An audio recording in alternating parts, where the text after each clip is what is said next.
তো আমার নবী বলে, শোনো, হাজার হাজার কিলোমিটার দূর থেকে জান্নাতের ঘেরান পাওয়া যায়।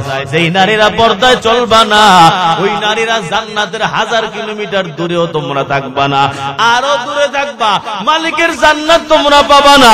ও মা, তুমি শুনছো, ইলম শিখছো, পর্দা ফরজ, কিন্তু তুমি পর্দা করো না, বুঝা গেল তোমার মধ্যে আমল নাই। এ বাবাজিরা, ইলম শিখছো, সুদ খাওয়া হারাম, ঠিক কিনা বলো? ইলম শিখছো, ঘুষ খাওয়া হারাম, তোমার জানা আছে, তুমি জানছো ঘুষ খাওয়া যায় না। আর রাশিউল মুরতাশি ফিন্নার, যেই বান্দা ঘুষ খায় ওই বান্দা যেমন জাহান্নামে যায়, যেই বান্দা ঘুষ দেয় ওই বান্দাও মালিকের জাহান্নামে যায়। কিন্তু তোমার মধ্যে আমল নাই, বলো ওই মালিকের জান্নাত পাওয়া যাবে না? এ বাবাজিরা, তাহলে ইলম যেমন দরকার, ইলমের সাথে সাথে আমলও দরকার। ওয়াল আলিমুনা কুল্লুহুম হালকা ইল্লাল আমিলুন, যারা ইলম শিখছো তোমরাও ধ্বংসের মধ্যে আছো যদি তোমাদের আমল না থাকে রে বান্দা। যাদের আমল আছে ওই মানুষগুলো আখিরাতে নাজাত পাইয়া যাবা। তাহলে 2 নম্বর যেই দরকার সেটা হলো আমল। এ বাবাজিরা, আজকে মোটামুটি ইলম হলেও তো আলেমদের বয়ান শুইনা শুইনা আমাদের অনেক অর্জন হয়েছে, ঠিক কিনা বলেন? আলেমদের কাছে বয়ান শুনলাম, টাকনুর নিচে কাপড় পরা হারাম, কিন্তু আমাদের মধ্যে আমল নাই। আলেমদের কাছে বয়ান শুনলাম, দাড়ি রাখা ওয়াজিব, কিন্তু আমাদের মধ্যে আমল নাই। আলেমদের কাছে বয়ান শুনলাম, নামাজ কাজা করা যায় না, ওই সুদ ঘুষ খাওয়া যায় না, জেনা ব্যভিচার করা যায় না, বদফজরি বেগানা নারীর দিকে তাকানো যায় না, ওই টিভির পর্দার দিকে তাকানো যায় না, টিভির পর্দায় গুনাহের ছবি দেখা যায় না। আলেমদের কাছে মসজিদে কত বয়ান শুনলাম, কিন্তু এরে বাবা আফসোসের বিষয়, আজকে আমাদের মধ্যে আমল নাই, বরং আমল তো নাই নাই নাই। হুজুর যদি শুক্রবার বয়ান করে টিভি দেখা যাবে না, দেখবেন মুসাল্লি বড় রাগ হয়ে গেছে। কেন আপনি টিভির বিরুদ্ধে বয়ান করলেন? আপনি জানেন কেমনে যে আমার বাড়িতে টিভি আছে? হে বাবাজিরা, আলেমরা যদি শুক্রবার দিন বয়ান করে ঘুষ খাবা না, সুদ খাবা না, দেখবেন মুসাল্লি বড় রাগ যে হুজুর আমার দিকে তাকাইয়া তাকাইয়া কেন বয়ান করলো, কেমনে জানে আমি সুদ খাই, ঠিক কিনা জোরে বলেন? আলেমরা তো ইলম শিখাইতে যায়, তুমি আমল করবা না করবা না, আবার উল্টা আলেমদের বিরুদ্ধে তুমি লাইগা যাও রে বাবা। হে যুবকের দল, হে পর্দার অন্তরালের মা গো, আজকে আমরা আমল করি না, বরং আমলের বয়ান যদি করা হয় তাহলে হুজুরদেরকে মৌলবাদী বলে, ঠিক কিনা বলো? এ বাবাজিরা, আল্লাহর কসম, আলেমরা তোমাদের ক্ষতি চায় না, আলেমরা তোমাদের মঙ্গল চায়, আলেমরা তোমাদের ভালো চায়, আলেমরা তোমাদের অমঙ্গল চায় না রে বাবা। আলেমদের কথা মতো চলো, মালিকের জান্নাত বাবা। আর যদি আলেমদের কথা মতো না চলো, দেখবা জাহান্নামের মধ্যে যাইতে হবে। এজন্য ইমাম গাজ্জালি বলল, যারা ইলম শিখছো তোমরাও ধ্বংসের মধ্যে যদি তোমাদের আমল না থাকে। যদি আমল আসে রে বাবা, ওই মালিকের জান্নাত তুমি পেয়ে যাবা। যেই বান্দা ইলমের পথে নামলো, যেই বান্দা ইলমের পথে চলা শুরু করলো, ওই বান্দা জান্নাতের পথের দিকে আগাইলো। মারা যাবে বান্দা, সোজা জান্নাতের মধ্যে ঢুকে যাবে। আপনি ছোটকালে ইলম শিখতে পারেন না, এখন আপনার বুঝ আসছে, বয়ান শুনছেন, এই যে আজকে শুনলেন, আপনার জন্য ইলম শিক্ষা করা ফরজ। আল্লাহকে গিয়া বলতে পারবেন না, মালিক আমার মা বাবা তো আমাকে পড়ায় নাই, যার কারণে আমি ইলম শিখতে পারি নাই। আজকে আমাকে আপনি কিছু বলতে পারবেন না, আমার মা বাবাকে বলেন। হেরে বাবাজিরা, এই কথা বলার কোনো অপশন নাই, কারণ আপনারা এখন জানতে পারছেন, বয়স হওয়ার পরে হইলেও আপনারা জানছেন। সাহাবায়ে কেরামের দিকে তাকাইয়া দেখেন, একজন বয়স হওয়ার পরে পরে পরে পরে ইলমে দ্বীন শিখলো, ইসলাম গ্রহণ করছেন বয়স হওয়ার পর। ওই বয়স হওয়ার পরে তারা ইলম শিখছেন, বড় মুহাদ্দিস হইছেন, আলেম হইছেন, মুফতি হইছেন। সাহাবায়ে কেরাম যদি পারে, আপনি আমি কেন পারবো না? এ বাবারা, আল্লাহর কসম, যদি আগ্রহ থাকে এই বয়সে ইলমে দ্বীন শিক্ষা করা সম্ভব। তবে মাওলানা মুফতি হওয়া ফরজ না। আপনি কতটুকু ইলম শিখবেন, কয় দুনিয়ায় চলার জন্য যতটুকু লাগে, আপনার নামাজের জন্য যতটুকু ইলম দরকার শিক্ষা করেন। কারণ নামাজের মধ্যে আপনি দাঁড়াইছেন, হঠাৎ করে ভুল হয়ে গেল, এখন কি আপনি নামাজ ভেঙ্গে কাউকে জিজ্ঞাসা করতে পারবেন নি? রাগ করছেন আপনি? মনে হয় যেন রাগ করে বসে আছে। খাওয়ান দাওয়ান খাইয়া আইছেন না যাইয়া খাবেন? আলহামদুলিল্লাহ। কথাবার্তা কইয়ে নামাজে দাঁড়াই গেছেন, হঠাৎ করে ভুল হয়ে গেল, এই টাইমে কি আপনি ফোন দিয়া কেউরে জিজ্ঞাসা করতে পারবেন নি? ও ইমাম সাহেব হুজুর আমার এমন ভুল হয়েছে, সমাধান কি? এই সমাধান আপনাকে নিজেকেই বের করতে হবে। এজন্য নামাজের যত মাসআলা সব শিক্ষা করা ফরজ। কোন কোন কারণে ঈমান নষ্ট হয় যদি আপনার জানা না থাকলো, তাহলে কখন ঈমান চলে গেল জানবেন না। এই জন্য ঈমান নষ্ট হওয়ার ইলম সবার জন্য শিক্ষা করা ফরজ। সামনে রমজান মাস, রোজা রাখবেন, কোন কোন কারণে রোজা রাখা যায় না রাখা যায় ইত্যাদি মাসাইলের অভাব নেই। সব মাসালাগুলো আপনার জন্য জানা ফরজ। ব্যবসা করেন রে বাবা, ওই ব্যবসাটা যাতে ইসলাম অনুযায়ী হয় এটার মাসালাগুলো জানা ফরজ। পর্দার মাসালা জানা ফরজ। ও পর্দার অন্তরালের মা, আপনার জন্য ইলম শিক্ষা করা ফরজ। যদি আখিরাতে নাজাত পাইতে চান, ইলম ছাড়া নাজাত পাওয়া যাবে না, আমার আল্লাহর দরবারে মুক্তি পাওয়া যাবে না। কারণ ইলম ছাড়া তো আমলই করতে পারবেন না। হে বান্দা, যদি আমল করতে না পারো, আমার মালিকের জান্নাত তুমি পাবা না। মান আমিলা সালিহান ফালিনাফসিহি ওয়া মান আসাআ ফাআলাইহা।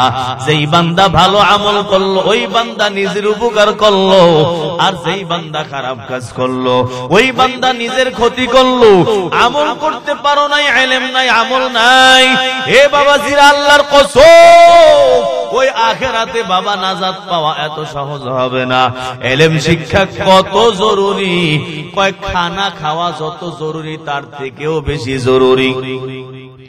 3 বেলা খাবার যেমন দরকার, ইলম তার চেয়েও বেশি দরকার। তোমার আমার পোশাক যেমন দরকার, কাপড় পরা, লুঙ্গি পরা, পাঞ্জাবি, জুব্বা, প্যান্ট শার্ট যেমন দরকার, এই পোশাক পরা যত জরুরি, ইলমে দ্বীন শিক্ষা করা তার চেয়েও বড় জরুরি রে বাবা। তোমার আমার থাকার জন্য বাড়ি যত দরকার, একটা ঘর যত প্রয়োজন, ইলমে দ্বীন শিক্ষা করা তার চেয়েও বড় প্রয়োজন। কি প্রমাণ? প্রমাণ ওই সাহাবায়ে কেরামের দিকে তাকাইয়া দেখো, এক একজনের বাসার মধ্যে খাবার নাই, সকালের নাস্তা নাই, কিন্তু তার ইলমে দ্বীন শিক্ষা করা বন্ধ নাই। দুপুরের খাবার নাই, তার ইলমে দ্বীন শিক্ষা করা বন্ধ নাই। রাত্রে বেলার খাবার নাই, তার ইলমে দ্বীন শিক্ষা করা বন্ধ নাই। ওই যে আবু হুরায়রার দিকে তাকাইয়া দেখো, আবু হুরায়রা রাদিয়াল্লাহু তাআলা আনহু, এরে বাবা, ওই যে সুফা মাদ্রাসা, মসজিদে নববীর মধ্যে যেই মাদ্রাসা, ওই মাদ্রাসার নাম হলো আস-সুফা। ওই সুফা মাদ্রাসার ছাত্র আবু হুরায়রা, হে বাবা, খাবার দাবার নাই, খানা পায় না, পেটের মধ্যে পাথর, পাথর বাইদা ওই সুফা মাদ্রাসার ছাত্র। তাহলে বোঝা গেল, যদি খাবার দাবার বেশি দরকার হইতো, ওই সুফা মাদ্রাসা বাদ দিয়া আবু হুরায়রা খানা তালাশের জন্য, চাকরি বাদার জন্য নাইমা যাইতেন। হে বাবা, আবু হুরায়রা চাকরি বাদার জন্য যান নাই, খাবার নাই, পেটের মধ্যে পাথর বাঁধছেন, কিন্তু ইলমে দ্বীন শিক্ষা বন্ধ করেন নাই। এর দ্বারা বোঝা যায়, খানা যত দরকার, ইলমে দ্বীন তার চেয়ে বেশি দরকার। আর একটা দলিল হলো, যদি তুমি খাবার না খাও, তোমার দুনিয়ার জিন্দেগি ধ্বংস, অর্থাৎ সর্বোচ্চ তুমি মারা যাবা, এর চেয়ে বেশি কিছু হবে না রে বাবা। কিন্তু ইলমে দ্বীন যদি শিক্ষা না করো, তোমার আখিরাতের জিন্দেগি ধ্বংস। ইলম শেখো নাই, আখিরাতে গিয়ে আল্লাহর দরবারে জান্নাত পাবা না। ইলম শেখো নাই, ওই জাহান্নামের মধ্যে ফালাইব রে যুবক। আল্লাহর কসম, না খাইলে এই দুনিয়া ধ্বংস, ইলম না শিখলে আখিরাতের জিন্দেগি ধ্বংস। এ বাবাজিরা বলো, দুনিয়ার জিন্দেগির দামি নাকি আখিরাতের জীবন? এ বাবা, এখন অনেকে বলবেন আমরা তো কিছুই জানি না। এখনো তো জানার সময় আছে রে বাবা। ওই যে মাদ্রাসাগুলোয় ভর্তি হন, ওই বয়স্ক মাদ্রাসায় ভর্তি হয়ে আপনি শিখতে পারবেন। এটাও যদি না পারেন, ইমাম সাহেবের সাথে যোগাযোগ রাখেন, ইমাম সাহেবের কাছে দৈনিক মাসআলা মাসাইল কিতাব পড়েন, কোরআন তেলাওয়াত সহি করে শিক্ষা করেন। এর যুবক, ইংরেজি অনার্গল পড়তে পারো, কিন্তু কোরআন যদি পড়তে যাও দাঁত তিনটা ভাঙ্গা উল্টায়া যায়, ঠিক কিনা বলো? এর যুবকের দল, এই ইংরেজি দিয়া আখিরাতে নাজাত পাবা না। যদি কোরআন পড়তে পারো তাহলেই তুমি নাজাত পাবা। এ বাবাজিরা, এটাও যদি না পারেন, ইমাম সাহেবের সাথে সময় নাই, তাহলে আপনি আলেমদের সাথে পরামর্শ করে দেখবেন বাংলায় সব মাসআলা মাসাইল পাওয়া যায়। বেহেশতি জিওর এক কিতাব আছে, থানবী রহমাতুল্লাহ আলাইহি লিখছেন। এটার মধ্যে আপনার জীবন চলার জন্য প্রাথমিক অনেক মাসআলা আছে। আহকামে জিন্দেগি বাংলায় লেখা, হেমায়েতুদ্দিন দামাত বারাকাতুহুম লিখছেন। এর যুবকের দল ও পর্দার অন্তরালের মা, এই আহকামে জিন্দেগির মধ্যেও আপনি জীবনের প্রাথমিক অনেক মাসআলা মাসাইল পাইয়া যাবেন। এইগুলা যদি পড়তে পারেন, দেখবেন অনেক ইলম আপনার শিক্ষা হয়ে যাবে।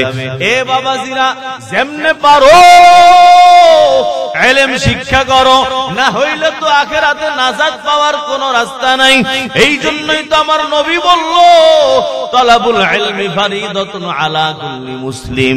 সব মুসলমানের জন্য ইলমে দ্বীন শিক্ষা করা ফরজ। ওই মুসলমান পুরুষ হোক অথবা ওই মুসলমান মহিলা হোক, ওই মুসলমান যুবক হোক অথবা বুড়ি হোক অথবা বুড়া হোক। এ বাবা, বললাম কত দরকার, কয় পোশাক যত দরকার তার চেয়েও বড় দরকার ইলম। কারণ পোশাক যদি না থাকে, ওই সাহাবায়ে কেরামের পোশাক ছিল না। এ বাবা, স্বামী এক পোশাক পয়রা নামাজ পড়তো, ওই পোশাক পয়লা বিবিকে দিত, বিবি তারপরে ওইটা পয়রা নামাজ পড়তো। গর্ত খনন করত, ওই গর্তের মধ্যে একজন ঢুইকা যাইতো, যাতে করে তার ফরজ তরক না হয়। আর একজনকে পোশাক দিত, সে পোশাক পয়রা তারপর নামাজের মধ্যে দাঁড়াইতো। এরে বাবা, এত কষ্ট করছেন, তারপর সাহাবায়ে কেরাম কিন্তু ইলম শেখা বাদ দেন নাই। একজন সাহাবীও পাবেন না যেই সাহাবী ইলম শেখে নাই। এরে যুবক, একেবারে সব সাহাবী ইলম শিখলো, খানা নাই, খানা বাদ দাও, ইলম শেখা বাদ দেয় নাই, খানা বাদ দিয়েছে কিন্তু ইলম শিখছে। ওই কাপড় পোশাক নাই, ওগুলো বাদ দিল, কিন্তু তারপর ইলম শেখা বন্ধ নাই। ওই যে তার ঘরবাড়ি নাই, চাকরি কইরা টাকা কামাইবো, তারপর ঘরবাড়ি বানাইবো, তার এই কাজের মধ্যে যায় নাই, না গিয়া ওই ভাঙ্গা ঘরের মধ্যে সাহাবায়ে কেরাম থাকলো। হে বাবা, তারপর ইলম শিখা বাদ দেন নাই। নিজে যেই দিন যাইতে পারেন নাই, আর এক ভাইয়ের সাথে চুক্তি করলো, রে ভাই তুমি একদিন যাবা, মাসআলা আমাকে শোনাবা, নবীর কাছে আমি একদিন যাব, মাসআলা তোমাকে শোনাবো। আমি যেই দিন যাইতে পারবো না, ওই দিন তুমি আমাকে শোনাবা, আর তুমি যেই দিন যাইতে পারবা না, ওই দিন তুমি আমাকে শোনাবা। হে বাবাজিরা, আল্লাহর কসম,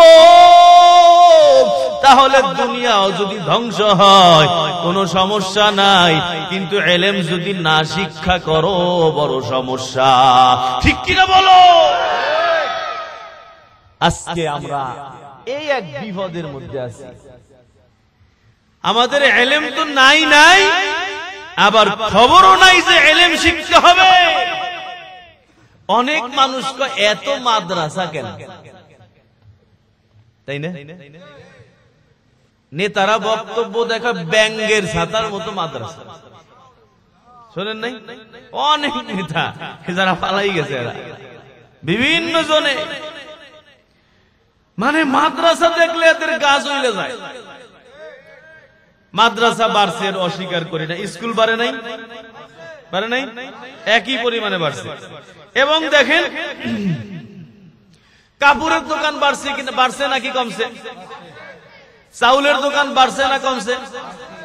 এই যে বিভিন্ন জিনিসপাতি বিক্রি করে, এই দোকান বাড়ছে না কমছে? আগে বাজার যত পরিমাণ ছিল, বাজারের পরিধি এখন বাড়ছে না? কিন্তু এই লোকগুলারে কখনোই বলতে শোনা যায় না যে এত চাউলের দোকান কেন। এত কাপড়ের দোকান কেন, এত কাঁচামালের দোকান কেন? ঠিক না? কারণ কি জানেন? ওরা আসলে ওরা জানে যে মানুষ বাড়ছে, চাউলও বেশি দরকার, মানুষ বাড়ছে, কাপড়ের দোকান বেশি দরকার, জামা কাপড় বেশি দরকার, মানুষ বাড়ছে, ওই হার্ডওয়্যারের দোকানের মালামাল বেশি দরকার, এটা ওরা জানে, এই জন্য কোনো প্রশ্ন করে না। কিন্তু এরা জানে না যে এলেম কত দরকার। যদি এরা জানতো যে এলেম কত দরকার, তাহলে আর এই কথা কইতো না যে এত মাদ্রাসা কেন। তখন ওরা কইতো যে না, এলেমও তো দরকার, মানুষও তো বাড়ছে, মাদ্রাসাও তো দরকার। যেমন কাপড়ের দোকান বাড়ছে, তার কোনো প্রশ্ন নাই, কেন? সে জানে যে লোক বাড়ছে, কাপড়ের দোকান বাড়বে, এমনি অটো সিস্টেম এটা, তাই না? আগে এই দেশে ফার্মের মুরগি ছিল, মানুষ মুরগি খাইছে না, দেশি মুরগি কত সুন্দর সবাই খাইছে। এখন মানুষ বাড়ছে যেই হারে, ফার্ম ছাড়া চলার কোন উপায় আছে? দেশি মুরগি মনে হয় না আকাশের তারা, এটা পাওয়াই যায় না তালাশ করে, এটা দাম আর দাম। এই অবস্থা শুরু হয়েছে। তো পরিস্থিতি বিবেচনায় আল্লাহ তাআলা জামানা চেঞ্জ হয় আর সব কিছু বাড়তে থাকে। এদিক থেকে ব্যবস্থা করছে, এখন ব্যবস্থা করে ওদিক থেকে। তাহলে ইলম এটা আমার আপনার নাজাতের জন্য জরুরি জিনিস। এ যুবক, তুমি যদি জানতা যে দাড়ি কাটা কত বড় গুনাহ, এই ইলম যদি তোমার থাকতো, তুমি জীবনেও দাড়ি কাটতা না। ইলম নাই, এই জন্য কাটতেছে। ইলম নাই, এই জন্য বেপরদায় চলে। ইলম নাই, এই জন্য গালিগালাজ করে। হ্যাঁ, আবার অনেকের ইলম আছে কিন্তু মানতে চায় না। মানে না কেন, সেটার কারণও আছে, সেটাও আমি সামনে বলবো ইনশাআল্লাহ। তাহলে আমাদের নাজাতের জন্য এক নম্বর যেই জিনিস দরকার, সেটা হলো ইলম। এই সাহাবায়ে কেরাম ইলমের জন্য কত মেহনত করছে জানেন? একটা হাদিসের জন্য 1000 মাইল হাইটা হাইটা গেছে, কোন বাহন যন্ত্রও নাই, এবং গিয়া বলছে যে আমি এই হাদিসটা জানি, কিন্তু তোমার কাছে আসছি কেন? তুমি নাকি সরাসরি রাসূলের কাছ থেকে শুনছো, এই জন্য তোমার কাছ থেকে এই হাদিসটা আমি নেওয়ার জন্য আসছি। এ ভাই, সাহাবায়ে কেরাম কি আমাদের থেকে দুনিয়া কম বুঝতেন না বেশি বুঝতেন? এত বোঝার পরেও ওনারা দুনিয়ার পিছনে যান নাই, ওনারা ইলমের পিছনে গেছেন। একজন সাহাবী এমন পাবেন না যার ইলম নাই। কেউ বড় আলেম হয়েছেন, কেউ ছোট আলেম হয়েছেন, কিন্তু ইলম সবার ছিল। কারো মধ্যে ইজতিহাদের যোগ্যতা ছিল, কারো মধ্যে যোগ্যতা ছিল না। যাদের মধ্যে ইজতিহাদের যোগ্যতা নাই, তারা যাদের মধ্যে আছে তাদের কাছ থেকে জিজ্ঞাসা করে করে করে করে তারপর জীবন চালাইছে। কিন্তু প্রাথমিক ইলম সবার ছিল, যার কারণে খানা নাই, বাদ দাও, খানা খাওয়া লাগবে না। আল্লাহ রিজিক তো লেখা রাখছে, আগে ইলম শিক্ষা লাগে। কাপড় নাই, বাদ দাও, কাপড় কিনতে ওই টাকা পয়সার পিছনে ঘোরাঘুরির দরকার নাই, জীবন একভাবে চলেই যাইব। আল্লাহ রিজিকে যা লেখছে ওটা পাবোই, আগে ইলম শিক্ষা লাগে। এত বড় সাহাবায়ে কেরাম রাদিয়াল্লাহু আনহুম ওয়া রাদু আন। আরে আল্লাহ, সাহাবায়ে কেরামদের ব্যাপারে আল্লাহর ঘোষণা কি? যে আল্লাহ তোমাদের উপর রাজি হয়ে গেছে, এবং এরাও আল্লাহর উপর রাজি। এবং বদরের সাহাবীদের ব্যাপারে আল্লাহ তাআলা বলছেন, ইফআলু মা শি'তুম কদ গফারতু লাকুম। হে আমার বদরের সাহাবীরা, তোদের যা মন চায় কর। এর মানে কি? যদি নামাজ না পড়তে মন চায় না পড়, তোকে আমি মাফ করে দিলাম। কিন্তু সাহাবায়ে কেরাম কি নামাজ না পড়বে? আল্লাহ এই ঘোষণা আল্লাহ দিয়ে দিয়েছে, যা মন চায় করো, আমি মাফ করে দিছি, রাজি হয়ে গেছি, বাস আর শেষ, খালাস। দেখেন, একবার আল্লাহ যার উপর রাজি হয়, ওই বান্দার উপর আর জীবনে নারাজ হয়। এজন্য প্রথম আল্লাহকে রাজি বানাইতে কষ্ট হয়। ওই রাজিটা হয়ে গেলে আল্লাহ আর কখনো তার উপর অসন্তুষ্ট হয় না। আরে আল্লাহ, এটা জরুরি। এই সাহাবায়ে কেরাম এত দাম, এত দাম, কত দাম। আব্দুল্লাহ ইবনে মুবারাককে জিজ্ঞাসা করা হয়েছে যে ওমর ইবনে আব্দুল আজিজ বেশি দামি নাকি মুআবিয়া রাদিয়াল্লাহু তাআলা আনহু বেশি দামি? ওমর ইবনে আব্দুল আজিজ কে চেনেন? উনি সাহাবী না, কিন্তু ওনাকে ওমরে সানি বলা হয়, অর্থাৎ আ'দালু হাযিহিল উম্মাহ।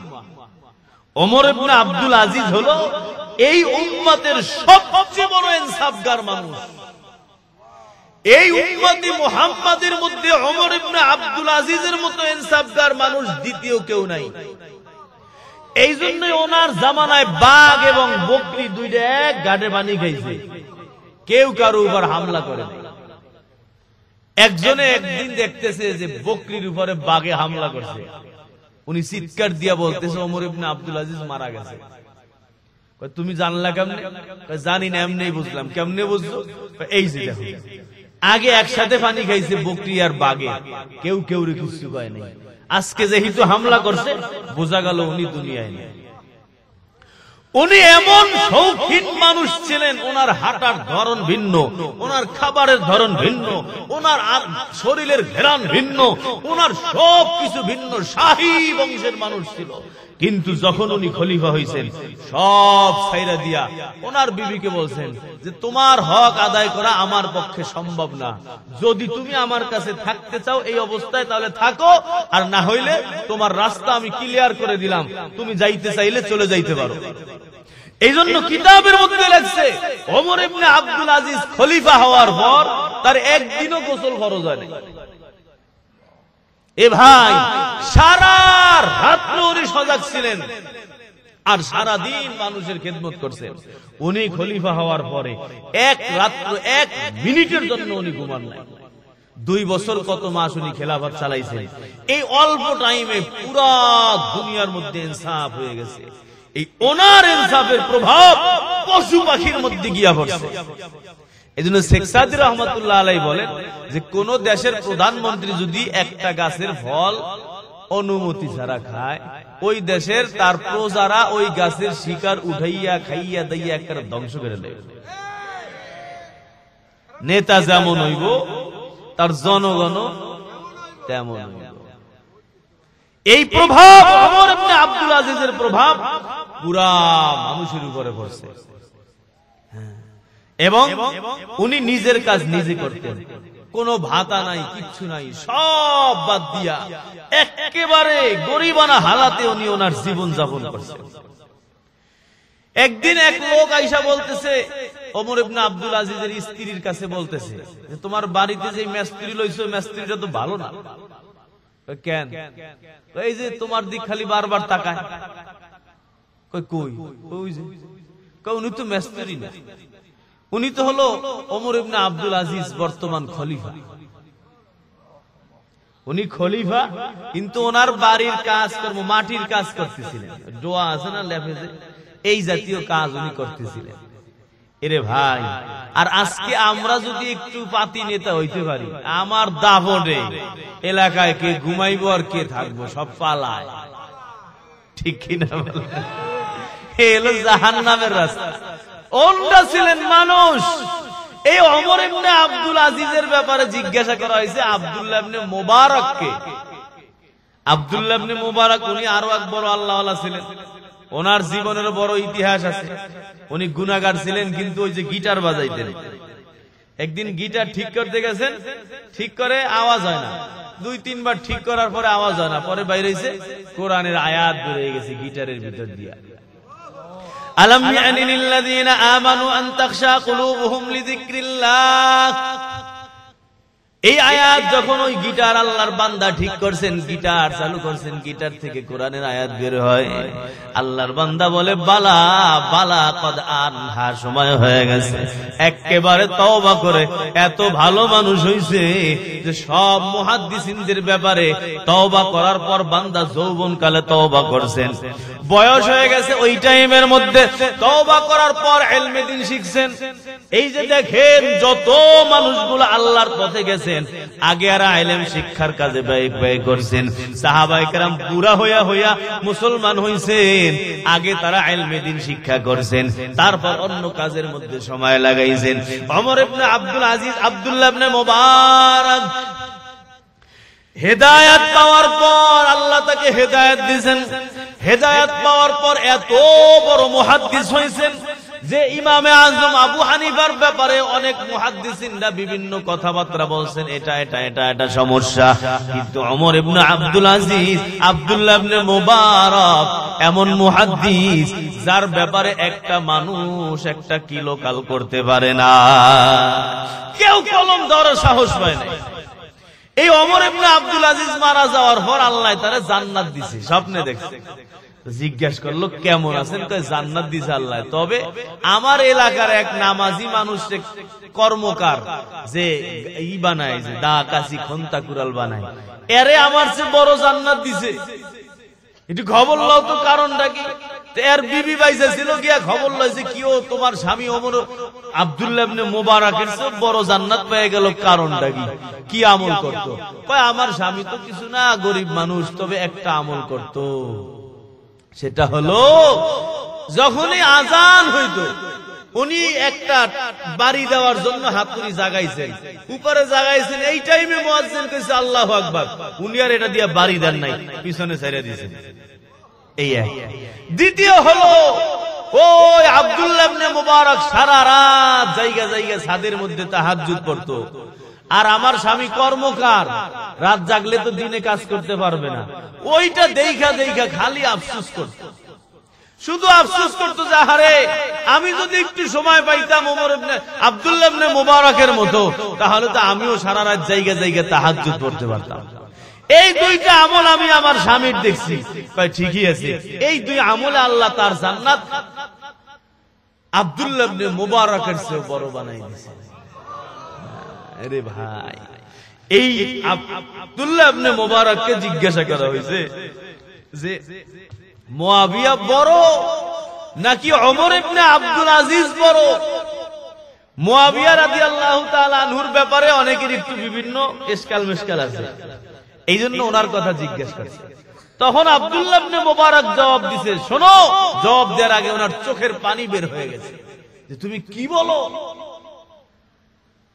লাগুবারু আনফি ফারাসি মুআবিয়া আফদালু মিন মিয়াতি ওমর ইবনে আব্দুল আজিজ।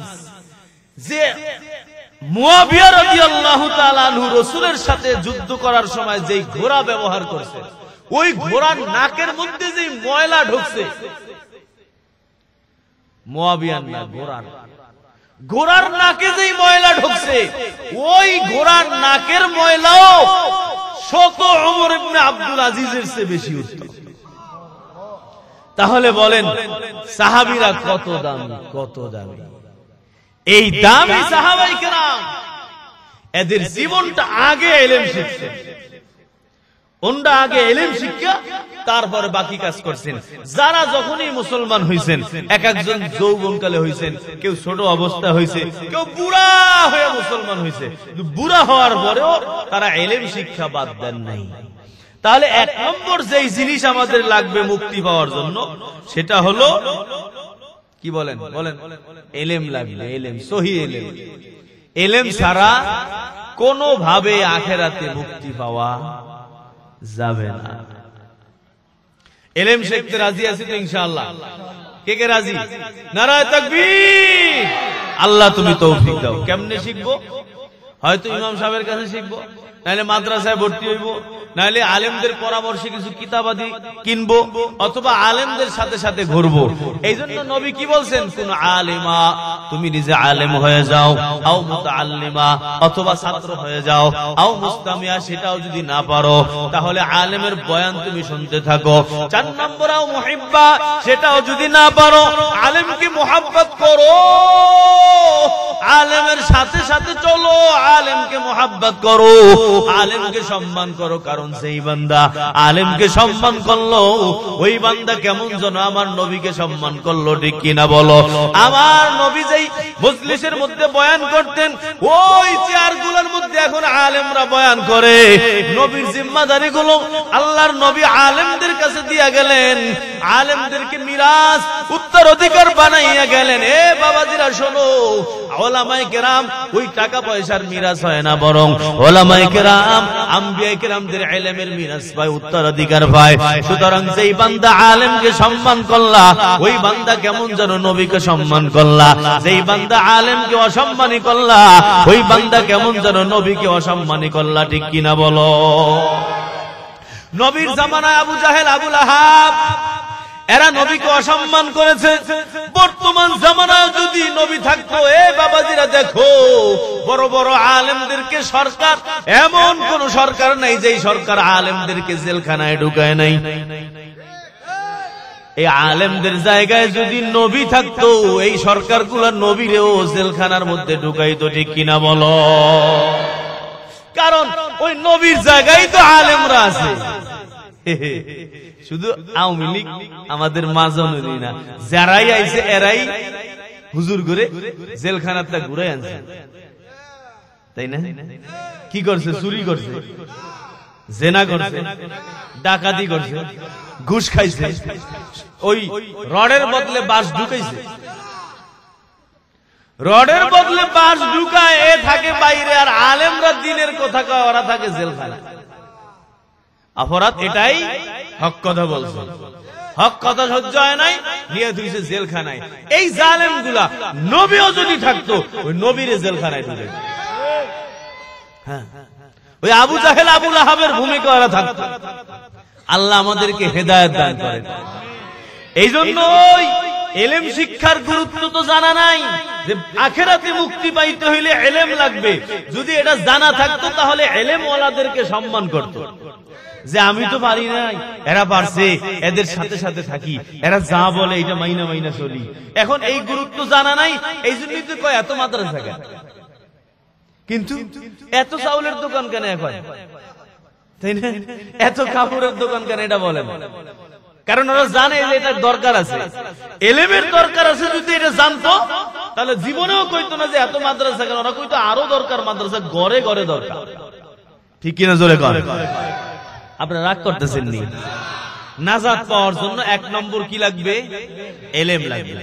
তাহলে এলেমটা কি পরিমাণ? ফরজে আইন পরিমাণ। আপনার আমার জীবন চলার জন্য যা যা যতটুকু দরকার, এতটুকু এলেম শিখতে হবে। এ হলো এক নম্বর। দুই নম্বর, নাজাত পাওয়ার জন্য যেটা লাগবে সেটা হলো সহি আমল। এজন্য ইমাম গজ্জালী রাহমাতুল্লাহ আলাইহি বলেন, আন্নাসু কুল্লুহুম হালকা ইল্লাল আলিমুন। দুনিয়ায় যত মানুষ আছে, সব মানুষ ধ্বংসের মধ্যে আছে। তবে যেই মানুষগুলো ইলম শিখলো, ওই মানুষগুলো ওই ধ্বংসের মধ্যে না। তাহলে বোঝা গেল এক নম্বর যেই দরকার, এক নম্বর যেটা প্রয়োজন, সেটা হলো ইলম। এরপর বলেন, ওয়াল আলিমুনা কুল্লুহুম হালকা ইল্লাল আমিলুন। ইলম যারা শিখলো, এরাও ধ্বংসের মধ্যে আছে। তবে কোন মানুষগুলো মুক্তি পাইলো? যেই মানুষগুলো ইলম অনুযায়ী আমল করলো। তাহলে দুই নম্বর যেটা বোঝা যায়, ইলম থাকলেই শুধুমাত্র চলবে না, বরং ইলম অনুযায়ী আমল লাগবে। ঠিক কিনা বলো? হে বাবাজিরা, যদি ইলম অনুযায়ী আমল না থাকে, ওই ইলমের কোনো দাম নাই। যেই ইলমের মধ্যে আমল নাই, ওই ইলম দিয়ে কোনো কিছু মুক্তি পাওয়া যাবে না।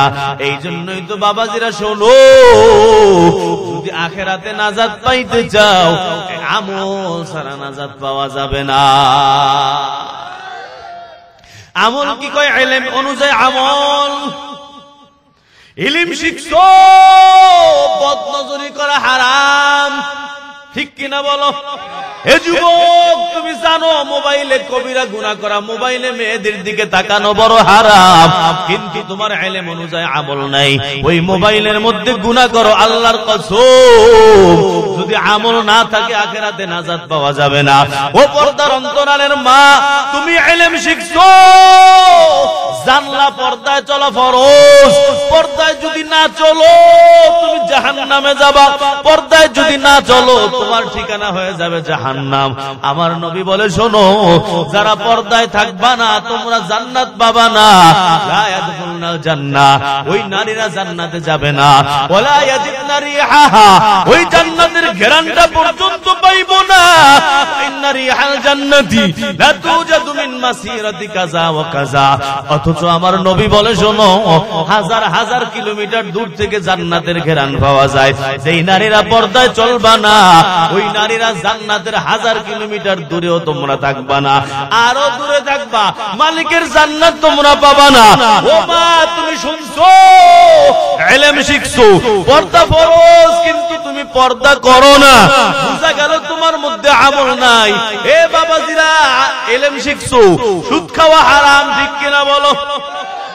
ইলম শিখছো, ঘুষ খাওয়া হারাম, তোমার জানা আছে, তুমি জানছো ঘুষ খাওয়া যায় না। আর রাশিউল মুরতাশি ফিন্নার, যেই বান্দা ঘুষ খায় ওই বান্দা যেমন জাহান্নামে যায়, যেই বান্দা ঘুষ দেয় ওই বান্দাও মালিকের জাহান্নামে যায়। কিন্তু তোমার মধ্যে আমল নাই, বলো ওই মালিকের জান্নাত পাওয়া যাবে না? এ বাবাজিরা, তাহলে ইলম যেমন দরকার, ইলমের সাথে সাথে আমলও দরকার। ওয়াল আলিমুনা কুল্লুহুম হালকা ইল্লাল আমিলুন, যারা ইলম শিখছো তোমরাও ধ্বংসের মধ্যে আছো যদি তোমাদের আমল না থাকে রে বান্দা। যাদের আমল আছে ওই মানুষগুলো আখিরাতে নাজাত পাইয়া যাবা। তাহলে 2 নম্বর যেই দরকার সেটা হলো আমল।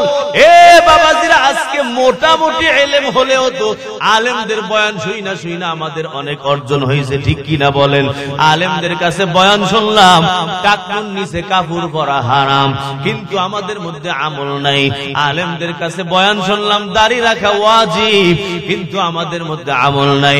আলেমদের কাছে বয়ান শুনলাম নামাজ কাজা করা যায় না, ওই সুদ ঘুষ খাওয়া যায় না, জেনা ব্যভিচার করা যায় না, বদনজরি বেগানা নারীর দিকে তাকানো যায় না, ওই টিভির পর্দার দিকে তাকানো যায় না, টিভির পর্দায় গুনাহের ছবি দেখা যায় না।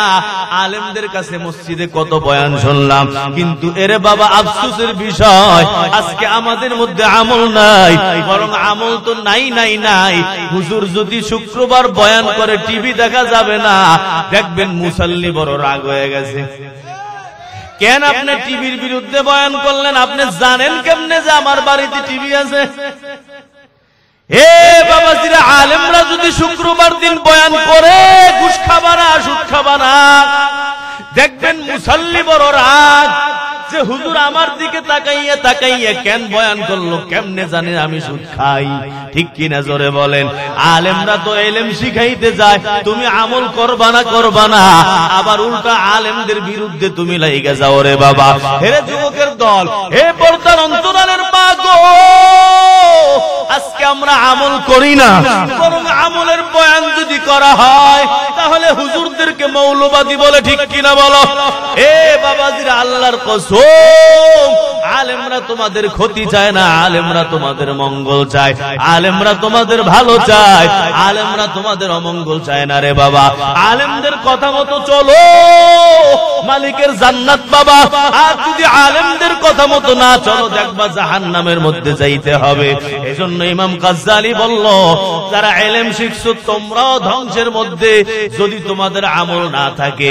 যদি আমল আসে রে বাবা, ওই মালিকের জান্নাত তুমি পেয়ে যাবা। আলেমরা বয়ান করে করে অ্যান্টিবায়োটিক ঔষধ খাওয়াইলো, বলো অপারেশন করতে আরাম নাকি কষ্ট? কিন্তু হাটের মধ্যে বলো, ডাক্তার সাহেব বলল পুরা হাট ভাইরা 2 ভাগ কইরা কলজা বাই কইরা 24 ঘন্টা লাগবে অপারেশন করতে। কয় কত টাকা? কয় 5 কোটি টাকা লাগবে। কয় ডাক্তার সাহেব কোনো সমস্যা নাই, জায়গা জমি বিক্রি কইরা আইনা দিব, না হইলে চুরি কইরা আইনা দিব। আপনি আমারে কাইট্টা মাইট্টা কলজা বাই কইরা বলক দূর কইরা আবার আপনি আমাকে সেলাই করে দেন। ডাক্তার 24 ঘন্টা লাগাইয়া অপারেশন করার পর 5 লাখ টাকা দিয়া তারপর ডাক্তার রে কয় থ্যাংক ইউ, ধন্যবাদ। কিন্তু এই অপারেশনটা যখন হুজুররা করতে যায়, বলো ডাক্তার যেমন তোমার দেহের অপারেশন করলো, ওলামায়ে কেরাম তেমন তোমার রুহের অপারেশন করলো, ঠিক কিনা বলো? হে বাবাজিরা, রুহের মধ্যে বড় বড় ক্যান্সার, হিংসা, কিবাদ, শিকায়ত, মারামারি, ঝগড়া, লোভ, আর একজনের সাথে গুনাহ করার অভ্যাস, বড় বড় ক্যান্সার, ক্ষমতার লোভ, মানুষের উপর জুলুম অত্যাচার তুমি করো। আলেমরা বয়ানের মাধ্যমে তোমার অপারেশন করতে গেল, এখন তুমি কাও হুজুরেরা ভালো না, সবগুলোরে নিয়ে জেলখানার মধ্যে ঢুকাইয়া দাও, ঠিক কিনা বলো? বলো এই যে মামুনুল হক সহকারে বড় বড় আলেমদেরকে জেলখানায় ঢুকাইলো কি অপরাধ? হে বাবাজিরা, যদি এরা হক কথা না কইতো একজনও জেলখানার মধ্যে যাইতো না। এই দেশে কি মানুষের 4-5টা বউ আছে এমন মানুষ কি নাই? মামুনুল হকের 2-3টা বউ, তাতে তোমার কি সমস্যা রে বাবা? এর যুবকের দল আজকে হক কথা বলার কারণে সইতে তো রাজি না, আমল করতে রাজি না, বরং উল্টা রিয়াকশন হয়ে যায়, ঠিক কিনা? রাগ করতেছেন নি? আমল ছাড়া আখিরাতে নাজাত পাওয়া যাইবে না। 1 নম্বর সহিহ ইলম, 2 নম্বর সহিহ আমল। এই শোনেন, সহিহ ইলম না শিক্ষা ওই আবার আহলে হাদিস হয়ে যায়। এই যুবকরা একটু যেই নামাজ ধরে শয়তানের টাইম নগো আহলে হাদিস বানায়, ঠিক কিনা? আগে নামাজ পড়তো না, এখন নামাজ শুরু করছে, এখন শয়তানের কাছে সুযোগ তো পাইছি, আরে এখন এদিক লয়ে যাওয়া যায়। কারণ যে যেমন আর শয়তানও এমনই। আমাদের মুফতি শফির রহমতুল্লাহ আলাইহি বলেন যে মৌলভী কা শয়তান ভি মৌলভী হোতা है। মৌলানা সাহেবের শয়তানও দাওরা হাদিস পড়ছে। এই আপনি মৌলানা সাহেবের ধোঁকা দেওয়ার জন্য ওনার এলেম লাগবে না শয়তানের? তো যে মুফতি সবার লগেই শয়তান আছে একটা। রাসূল বলেন যে তোমাদের সবার সাথে শয়তান আছে। সাহাবায়ে কেরাম জিজ্ঞাসা, রাসূল আপনার লগে আসেনি? কয় হ্যাঁ আমার লগেও আছে। কয় তবে ওয়ালাকিন আসলামা, আমার শয়তান যেটা ওটা মুসলমান হয়ে গেছে, ওইটার আমার কাছে আইসা কিচ্ছু করতে পারে না। বাকি আমাদের হুজুরদের লগে যেটা আছে এটা কিন্তু মুসলমান হয় নাই। ও হুজুরে যত বড় আলেম ওই শয়তানেও বড় আলেম। প্রধানমন্ত্রীর লগে যেই শয়তান আছে ও আরো বড় প্রধানমন্ত্রী। চেয়ারম্যান সাহেবের লগে যেই শয়তান আছে ও আরো 4-5 জায়গা চেয়ারম্যান। হ্যাঁ, যে যেমন ওর শয়তানও তেমনই। ওই শয়তানে এক একজনের ধোঁকা দিয়া দিয়া দিয়া দিয়া দিয়া দিয়া এদিক সেদিক লয়ে যায়। এই জন্য রে ভাই আমল খুব দরকার। কি কইতেছিলাম জানেন? বুঝলা গেলাম কথা। আল্লাহ 2 নম্বর আমল লাগবে, সহিহ আমল। ও যেটা কইতেছিলাম আহলে হাদিস বানাই দেন। নামাজ পড়ছে আর ওরে লয়ে গিয়ে আহলে হাদিস বানাই দেন। আরে ভাই আহলে হাদিস তো সবাই হইতে পারবে, আপনিও পারবেন আমিও পারবো, তবে শর্ত আছে। আমাদের ফখরে বাঙ্গাল তাজুল ইসলাম রহমাতুল্লাহ আলাইহি উনি মিশর গেছেন, বড় একটা কনফারেন্স মিশরের মধ্যে, ওটার উনি সভাপতি। ফখরে বাঙ্গাল তাজুল ইসলামের নাম শুনছেন? বাংলার ফখর, বিশাল আলেম ছিলেন, ব্রাহ্মণবাড়িয়া, মারা গেছেন। নেটে সার্চ দিয়েন পাবেন ওনার সবকিছু। উনি মিশর গেছেন এক কনফারেন্সের সভাপতি। কনফারেন্স শেষে আলেমরা ওনারে ধরছে, হুজুর আমরা কোন মাযহাব ইমাম মানবো না, আমরা নিজেরাই ইমাম। সমস্যা নেই, ভালো, তোমরা নিজেরা ইমাম হও, কোন সমস্যা নেই। আবু হানিফারে মানান লাগবে না, শাফি আহমদ হাম্বল কেউরে মানা লাগবে না, তোমরা নিজেরা ইমাম হও, আমরা অলরেডি তোমাদেরকে মানবো। কয় তবে শর্ত আছে। কি শর্ত? কয় একজন দাঁড়াও, দাঁড়ায় 5 লাখ হাদিস মুখস্থ করো। ওরে বাবা কি কয় 5 লাখ হাদিস কি আছে? কয় ঠিক আছে 50,000 কও। কয় হুজুর 50,000 তো নাই। কাছে 5,000 কও। 5,000 নাই। কয় তাহলে কি করো? 1,000 কও। কোন তাও নাই। আসেনি। এই যে যেই পোলাপান গুলা আহলে হাদিস মসজিদে গেছে টুপি নাই, কয় তুই টুপি কই? কয় আমি আহলে হাদিস। টুপি পরে না, পেশাব করছে, পেশাব করে ঢিলা গ্লুব ব্যবহার করে না। কি হয়েছে? কয় আমি আহলে হাদিস। এখন ওই যে নাপাক কাপড় নিয়ে নামাজ পড়ো, একেবারে আহলে হাদিস কি ভালো হইব। রাগ করো না রে যুবক, আজকে ধ্বংস হয়ে যাইতেছে পোলাপান। তুমি আহলে হাদিস হইতে পারবা, আমার কথা বয়ান শুনলেই বুঝবা, তবে শর্ত আছে। উনি বলেন যে তাহলে হাদিস নাই, তাহলে হাদিস কেমন হবে? তোমার হাদিস জানা থাকতে হবে। আহমদ ইবনে হাম্বলের 10 লক্ষ হাদিস মুখস্থ ছিল। কয় লক্ষ? 10 লক্ষ হাদিস মুখস্থ ছিল। আমাদের তো 10টাও না। তো তোমার আহলে হাদিস হবা, হাতিয়ার নাই, তো তুমি নাপতালি করবা কেমন? তুমি নাফিদ হবা, তো নাফিদ হওয়ার জন্য কি লাগে? কেসি লাগে, খুর লাগে, তারপরে চিরুনি লাগে। এখন আপনি কোন যে আমি নাফিদ, এখন চুল কাটতে গিয়ে বইছে, এখন আপনি কাশি দিয়ে চুল কাটা শুরু করছেন, বাইরে না যে বেটা তুই নাফিদ, তোর নাফতালি করার ক্ষমতা করাল কইতো, তুই কেসি দিয়ে কাশি দিয়ে চুল কাটতে গেছ, বাইরে না তুই। তো আহলে হাদিস হওয়া তোমার সেই যন্ত্র লাগবে, তো যন্ত্র দিয়ে তুমি আহলে হাদিস হওয়া সমস্যা কি? তোমার হাদিস নাই, তুমি আহলে হাদিস কেমনে হবা? কয় হুজুর সাথে সমস্যা কি? আমার 5টা আছে, আরেকজনের 5টা আছে, ওই আরেকজনের 10টা আছে, আরেকজনের 15টা আছে, এরকম মিলে 1000 হয়ে যাবে। তাই নি? কয় হ্যাঁ। কয় আচ্ছা শোনো, হাল চাষ করার লাগে কি লাগে? কয় 2টা গরু লাগে। 2টা গরু নাই, এখন তুমি 2টা গরুর পরিবর্তে 50টা ছাগল দিছো, হাল চাষ করুন যাই বলে জীবনেও যাবে। তোমার একা মুখস্থ থাকতে হবে লক্ষ লক্ষ হাদিস, তোমার মাথার মধ্যে সব কোরআনের আয়াত আহকাম সম্পর্কিত মুখস্থ থাকতে হবে। যদি এমন থাকে তাহলে তুমি আহলে হাদিস হতে পারবা।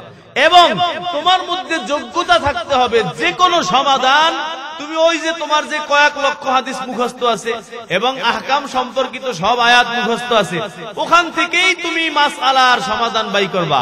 কোনো বই দেখতে পারবা না, কোনো ইউটিউব দেখতে পারবা না, কোনো হুজুরের বয়ান শুনতে পারবা না, কোনো লেখা পড়তে পারবা না, নিজের মাসআলা নিজে বাই করবা। যদি এটা যোগ্যতা থাকে, যুবক আমি তোর ইমাম মানবো। বলেন এই যোগ্যতার মানুষ দুনিয়ায় একজন আছে? কোন আলেম না। বাংলা পড়ুয়া যুবকরা তো পরের কথা, কোন আলেমও এই যোগ্যতা সম্পন্ন নাই। এই জন্যই তো ইমামরা আমাদের জন্য উপকার করছে, কোরআন হাদিসের ভিতর থেকে মাসআলাগুলো বাই করে দিয়া আমাদের উপকার করে গেছে। আজকে ওনাদের সমালোচনা আমরা করি, নিজে জানি না কিচ্ছু। একটা কোরআনের আয়াত পড়তে দিলে বাংলা পড়ে, সূরা ফাতিহায় 40 জায়গা ভুল, ও কয় আমি আহলে হাদিস। নাউজুবিল্লাহ কোন নাউজুবিল্লাহ। কিয়ামতের আলামত রে ভাই, এইগুলা কিয়ামতের আলামত। এই যে আহমদ ইবনে হাম্বলের 10 লাখ মুখস্থ ছিল, উনি ছিল আহলে হাদিস। হে যুবক, তোর যদি এরকম 10 লাখ মুখস্থ থাকে তাহলে তুমি আহলে হাদিস হইতে পারবে। কোন নিষেধ না আহলে হাদিস হওয়া, তবে তোমার সামানা লাগবে। আহলে হাদিস হওয়ার জন্য যে সরঞ্জাম ওইটা লাগবে। তুমি নাপতালি করবা, তোমার সরঞ্জাম নাই, তুমি কও যে আচ্ছা তোমার মাথা সাইজটা দিই, বেলেট না ই দিয়ে চাচি, কোদাল দিয়ে চাচি, কোদাল দিয়ে মাথা চাচা যাই বলি। এখন আমাদের আহলে হাদিসদের এই অবস্থা শুরু হয়েছে। আল্লাহ আমাদের সবাই হেদায়েত দান করেন, সহিহ বুঝ তৌফিক নসিব করেন, আমিন। তো যেটা বললাম 2 নম্বর কি লাগবে? সহিহ আমল লাগবে। এই শুধু আমল না, কি আমল? সহিহ আমল। সহিহ আমল যদি না থাকে তাহলে গোমরাহের দিকে চলে যাব। ওই যে শয়তান আইসা ধোঁকা দিয়া একেবারে লয়ে যাবে আরেক জায়গায়। এই হলো 2 নম্বর। তাহলে যেটা ইমাম গাজ্জালি বলছেন, আন-নাসু কুল্লুহুম হালকা ইল্লাল আলিমুন, সব মানুষ ধ্বংসের মধ্যে আছে, তবে যারা ইলম শিখছে এরা বাদে। এরপর বলছেন আল আলিমুনা কুল্লুহুম হালকা ইল্লাল আমিলুন, সব ইলম যারা শিখছে এরাও ধ্বংসের মধ্যে আছে, যদি আমল থাকে এরা বাদে। অর্থাৎ যাদের মধ্যে আমল আছে এরা কি নাই? ধ্বংসের মধ্যে নাই। আমল কেমনে আসবে এখন শুনেন। আমল আসবে কিভাবে এইটা আমি বলতেছি। ওয়াল্লাযী বা'সা ফিল উম্মিয়িনা রাসূলাম মিনহুম ইয়াতলু আলাইহিম আয়াতিহি ওয়া ইউযাক্কিহিম ওয়া ইউআল্লিমুহুমুল কিতাবা ওয়াল হিকমা ওয়া ইন কানু মিন ক্বাবলু লাফি দালালিন মুবিন। এই আয়াতের মধ্যে আল্লাহ বলেন, যেই মালিক নবীকে পাঠাইছেন 4টা দায়িত্ব দিয়া, কয়টা দায়িত্ব জোরে বলেন? 1 নম্বর হলো ইয়াতলু আলাইহিম আয়াতিহি, পয়গম্বর কোরআনের আয়াত তেলাওয়াত করবেন। কোরআনের আয়াত তেলাওয়াত করবেন কেন? যাতে পয়গম্বরের তেলাওয়াত শুইনা ওই সাহাবায়ে কেরাম কারি হইতে পারে, তেলাওয়াত শুইনা সাহাবায়ে কেরাম হাফেজ হইতে পারে। এই জন্য নবীর দায়িত্ব, নবীকে দায়িত্ব দিয়ে দিল, ও পয়গম্বর আপনি তেলাওয়াত করে করে শুনান। আপনার তেলাওয়াত শুনে শুনে কারি হবে তারা, আপনার তেলাওয়াত শুনে শুনে মাখরাজ শিখবে। বলো ওই জামানায় মাখরাজ ছিল নি? আরে মাখরাজ তো পরে বানাইছে। রাসূল সাহাবায়ে কেরামকে যেভাবে শিখাইছেন সাহাবায়ে কেরাম ওইভাবেই শিখছে। আগে ভাষা আসছে, তারপর ব্যাকরণ আসছে। এই যে আরবি ব্যাকরণ আগে আসে না, আগে ভাষা। এই মাখরাজ পরে আসছে, পরে বানাইছে। কেমনে? এই যে কেমনে কেমনে নবী পড়ছে, নবীর পড়া দিককে সাহাবায়ে কেরাম শিখছে। শিক্ষা কোনটা কোন জায়গা থেকে উচ্চারণ, ওইটা দেখা পরে মাখরাজ গুলো বানাইছে। তো নবী প্রথম যদি না শিখাইতেন তাহলে কেউ কারি হইতে পারতো না। নবী যদি কোরআন তেলাওয়াত না করতেন হাফেজ হইতে পারতো না। তাহলে নবীর 1 নম্বর দায়িত্ব কি? কোরআন তেলাওয়াত। 2 নম্বর দায়িত্ব হলো ইউআল্লিমুহুমুল কিতাব, আল্লাহর নবী কিতাবের ইলম শিক্ষা দিতেন। কোরআন তেলাওয়াত যেমন শিখাইয়া কারি হাফেজ বানাইতেন, ওই বান্দাগুলারে আবার আলেম বানাইতেন। কোরআনের ইলম শিক্ষা দিতেন, হাদিসের ইলম শিক্ষা দিতেন। এইগুলা শিখাইয়া শিখাইয়া ওই মানুষগুলাকে আলেম বানাইতেন। 3 নম্বর কাজ হলো আল হিকমা, আল্লাহর নবী হিকমত শিক্ষা দিতেন। হিকমতের অনেক ব্যাখ্যা। 1 নম্বর ব্যাখ্যা হলো হিকমত মানে হলো হাদিস। আল্লাহর নবী তাহলে কি ইলম শিখাইতেন, হাদিস শিখাইতেন, কোরআন শিখাইতেন। এই 3টা জিনিস আল্লাহর নবী করতেন। এর সাথে সাথে আরেকটা কোন আমল, ওই যাকিহিম, আল্লাহর নবী এই 3টা হলো ইলমের সাথে সম্পর্ক। শুধু ইলম শিখায় ক্ষান্ত হন নাই, আল্লাহর নবী ইলম শিখানোর সাথে সাথে আল্লাহর নবী সাহাবায়ে কেরামকে তাজকিয়াও করেছেন। আল্লাহর নবী সাহাবায়ে কেরামকে আত্মশুদ্ধি করেছেন। তাহলে বোঝা গেল সাহাবায়ে কেরামের ওস্তাদ আল্লাহর নবী। ইলম শিক্ষার যেমন ওস্তাদ, তাজকিয়া শিক্ষারও তেমন ওস্তাদ। ইলম এবং তাজকিয়া দুইটা যখন একসাথে হবে, এ বাবা, এই ইলম হলো ইলমে নববী আর তাজকিয়া হলো নূরে নববী। যখন ইলমে নববীর সাথে নূরে নববী লাগবে তখন ওই মানুষটা বড় আমলদার হয়ে যাবে। আর যদি ইলমে নববী আছে কিন্তু নূরে নববী নাই, মানে হলো আপনি বড় আলেম কিন্তু আপনার মধ্যে আত্মশুদ্ধি নাই। আপনি বড় হাফেজ, আপনি বড় কারি, আপনি বড় শায়েখ, বড় মুহাদ্দিস, কিন্তু আপনার মধ্যে ওই যে নূরে নববী নাই।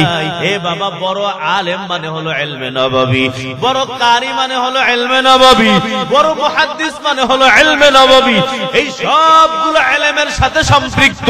এই ইলম দিয়া যদি আমল করতে চাও, হে বাবা, যেটা সাথে সাথে নূরে নববী লাগবে, যেটা আল্লাহর নবী সাহাবায়ে কেরামকে শিখাইলো, এই নূরে নববী যদি থাকে তাহলে আমলের তৌফিক হবে।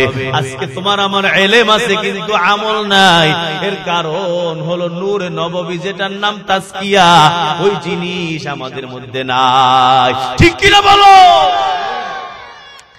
আপনারা ঘুমাই যাইতেছেন, এই এখনই শেষ করব, 1.5 ঘন্টা হয়ে যাইতেছে। তাহলে আমল নাই কেন? ইলমে নববী আছে কিন্তু নূরে নববী নাই, তাজকিয়া নাই। আজকে দেখেন নবী ও সাহাবায়ে কেরামকে তাজকিয়াও শিখাইছেন। বুঝা গেল তাজকিয়া শেখার জিনিস। ঠিক কিনা? তাজকিয়ার জন্য ওস্তাদ দরকার, ইলম শিক্ষার জন্য যেমন ওস্তাদ দরকার, হাফেজ, কারি, মাওলানা, মুফতি হওয়ার জন্য যেমন ওস্তাদ লাগে, তাজকিয়া শিখার জন্য ওস্তাদ লাগে।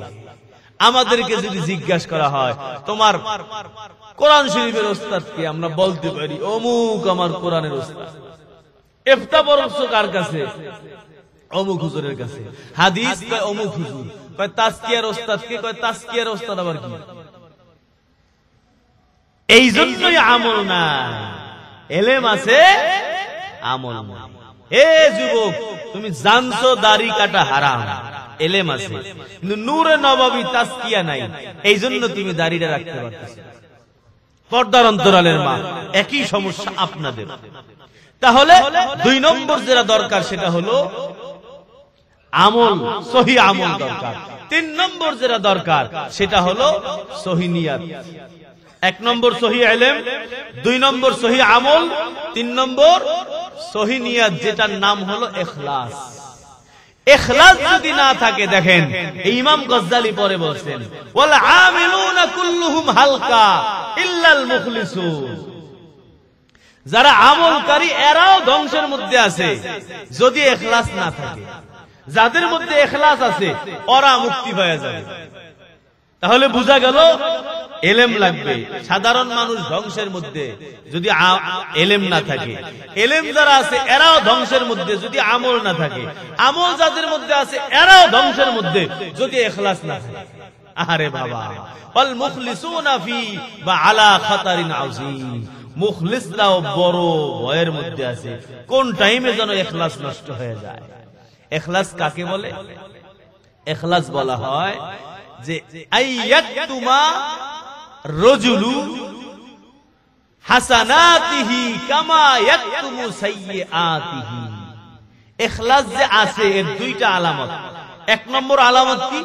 এক নম্বর আলামত হলো যে ওই বান্দা আমল করার পরে তার আমলকে এমন ভাবে লুকায় যেমন গুনাহ করার পরে গুনাহ মানুষে লুকায়। বুঝছেন আমার কথা? ইয়াকতুমুর রাজুলু হাসানাতিহি কামা ইয়াকতুমু সাইয়্যাতিহি। গুনাহ করলে আমরা সবাই চাই না যে কেউ যেন না জানো। এই নেকের কাজ করার পরেও এমনই হতে হবে কেউ জানে না জানে, তার মনে মনে এইটা চায়। কিন্তু আমরা কি করি? গল্প করি। নেকের কাজ করে কি করি? গল্প করি। হজ করছে কয়বার? ওই মাইয়া বিয়ে দিতে গেছে, নতুন বিয়াই পাইছে, আর লাগে প্রথম গল্পই শুরু করছে বিয়াই সাহেব। প্রথমবার যখন হজে গেলাম ওই সময় গিয়া মুজদালিফার মধ্যে কি এক সমস্যা। কেন এই গল্প না করলে কি হয় না? হয় না? দান করছে, খালি এই গল্প কইতেই থাকে। এই মসজিদ আমি করছি, ওই মাদ্রাসা আমার বাপে করছে, ওই মাদ্রাসা আমার 14 গোষ্ঠী করছে। কেন এটি না কইলে কি হয় না? এইটি কইয়া কইয়া সব নষ্ট করে ফেলাইছে। সহিহ নিয়াত যেটাকে ইখলাস বলে, ইখলাস যদি না থাকে সব বরবাদ। আল্লাহর জন্য করতে হবে। আজকে আমাদের অবস্থা কি? এক প্লেট বিরিয়ানি দিব, 50টা ক্যামেরা দাওয়াত দিছে। ঘুমাই গেছেন গা? এক প্লেট বিরিয়ানি আর 50টা ক্যামেরা। এই পরিস্থিতি শুরু হয়েছে। দান করছে, এখন নামটা নিচে কেন? এই মাথা গরম হয়ে গেছে। আমি এত টাকা দিলাম, আমার টাকা দিয়ে মসজিদ চলে, আমার বাপের টাকা দিয়ে মসজিদ চলে, বেটা আমার দাম নাই, দাঁড়া দেখতেছি। এক বেড়ায় তো আমি মসজিদ ভেঙে গেলাম। ওনার বাড়ির দোতলায় মসজিদ করছে ঢাকায়, দোতলা পর্যন্ত বাসা, 3 তলা 4 তলা উনি মসজিদের জন্য অক্ষ করছে। এরপর উপরে আবার বাসা, মানে নামাজের জায়গা, এটা তার মসজিদ হয় না। এখন ওনার বাপ মারা গেছে। বাপে ছিল যখন সে মুতাওয়াল্লি ছিল, যেই পোলার জায়গায় ওই মসজিদ করছে, ওই পোলা এখন কইতেছে যে আমারে মুতাওয়াল্লি বানাইতে। এখন কেউ এর মুতাওয়াল্লি বানাইতে চায় না, লোক বেশি ভালো, যে ভালো মানুষ তো এই জন্য বানাইতে চায় না। এখন ও লাস্টে যেই দেখা যায় আর হবে না, তখনকার যদি আমারে মুতাওয়াল্লি না বানানো হয়, এই মসজিদ আমি ভেঙে ফেলবো।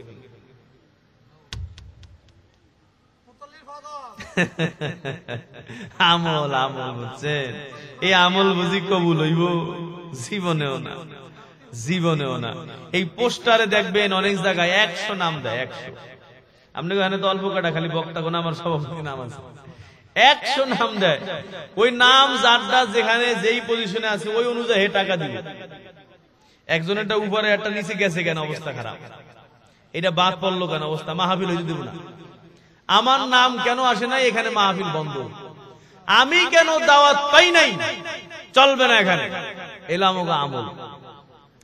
ইখলাস বলা হয় কাকে? যে ওই বান্দা তার নেকের কাজকে এমন ভাবে গোপন করবে যেমন গুনাহের কাজকে গোপন করে।